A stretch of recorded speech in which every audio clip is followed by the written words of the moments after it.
And there's some of it, they have like a BCD box.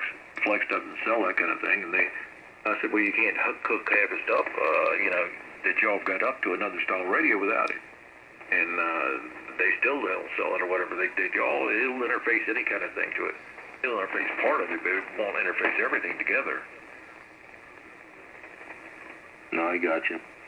Well, I'm going to move downstairs to the shack down there. Just wanted to make sure that this was working. I'm done with all my wiring crap up here.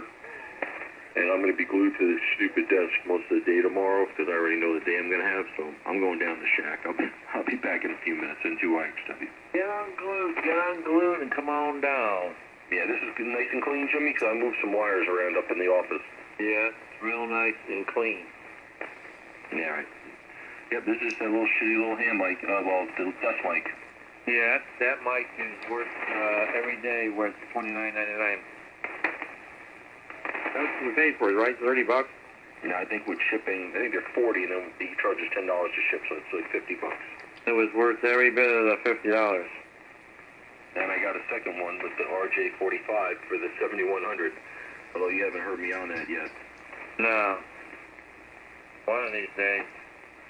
Yeah, I hear you. Yeah, I'm running downstairs. I'll be right back on N2YXW.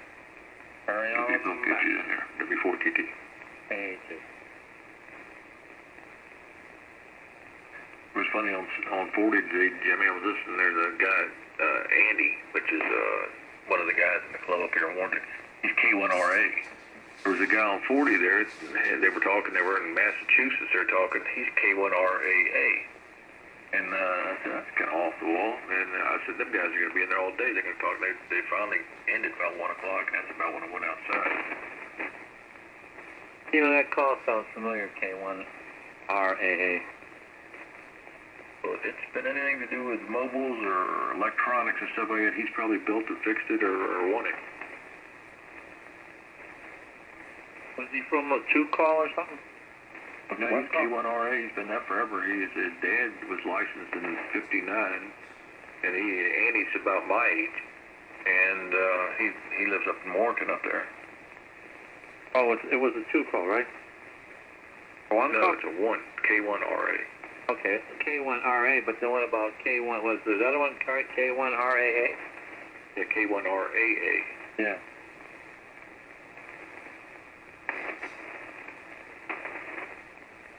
It just sounds and they were familiar. in Massachusetts somewhere, and they were having issues between them. I heard fine, but they were having issues between each other talking. And I said, them suckers, I said, Hibble's going to jump in there 4 o'clock or 2 o'clock and knock them off. They finally got off about 1. Did Hillbilly get in today on 40? I don't think so. Yes, I did. Oh, you did?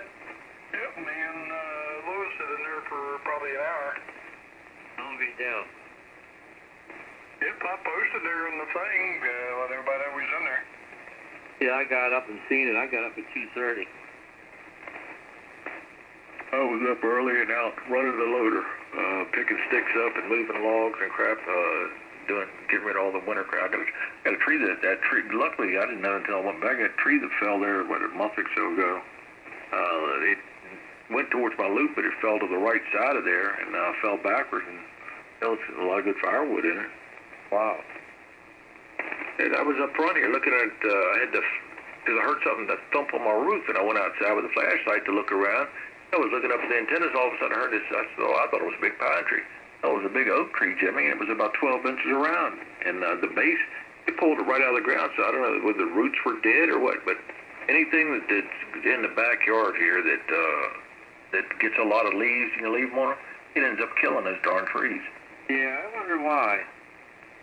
I'm assuming they get too much water or something. I figured it holds too much water. Yeah, I got mine are dying dead.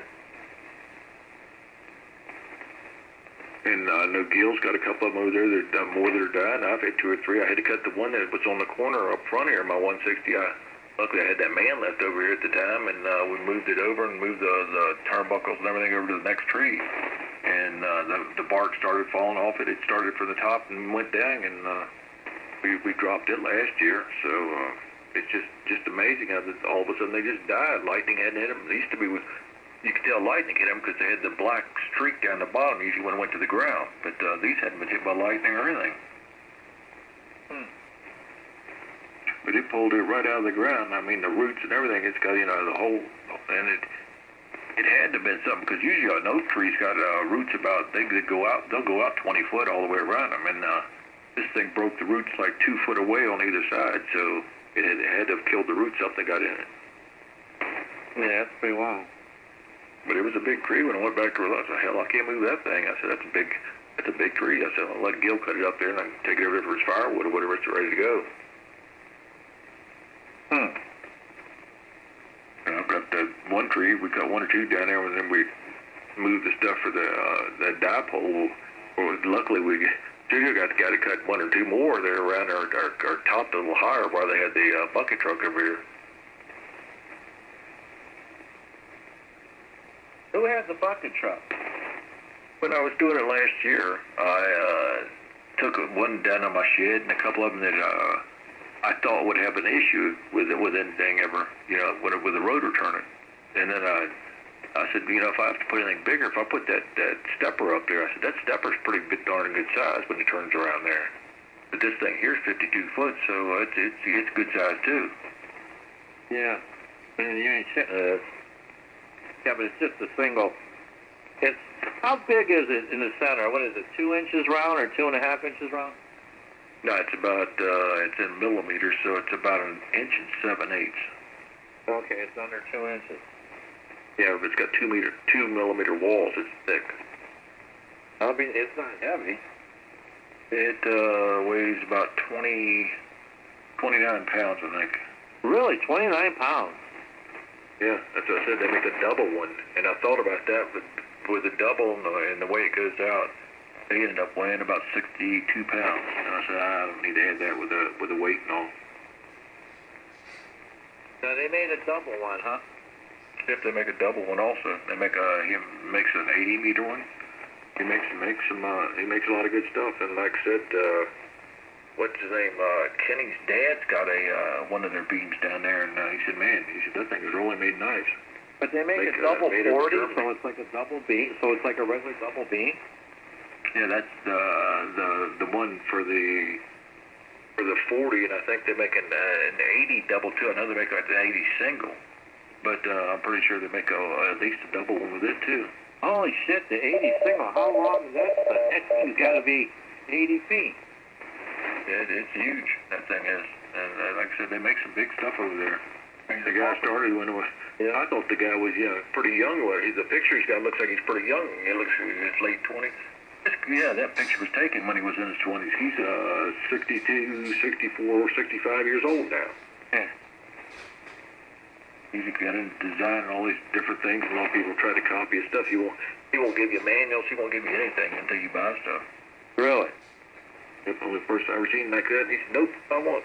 You can't get the manuals or nothing. He said, until you buy something. Did you hear him, Jay? Yeah, Jeff, you've been popping on and off almost all night, but I didn't want to tell you. No, I can't do much about it, so I just kind of live with it. Yeah, it's just you know, never really heard it. That's for and it's just but it's low. It's nothing like it was, you know. No, it was just real quick. Just blah, blah, blah. Oh, that, and like I say, when I play around with the mouse and stuff on here, the mouse has to be putting RF out or something, when you move over stuff too. I don't know why it does that. Yeah, you did it probably about, I don't know, like seven times. I just heard it just real light. Nothing hardly, just. Man, I probably rebooted the main program here, probably stopped. When I'm in there moving it, I was looking at the radar a while ago and things like that, so. Yeah. But that's an RF, I don't know what frequency this keyboard and mouse are on, but those, whatever Logitech puts out, they're on those, and then, when you move around on things, it does that. Yeah, just wanted to tell you. Just wanted to inform you about it a little bit. Yeah, and like I said, I've heard it once or twice when I had the other headphones on monitoring there too, so, but there's not much else I can do to it. No, I know that.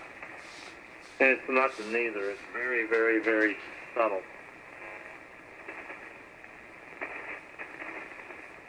And it's also, because I got the gain turned up, it's in the red, it flashes off that red, which they tell you don't flash it off the red, but it's a little bit where it's in the red, so they said about every fifth word it should be hitting in the red, about every second word it's hitting in the red.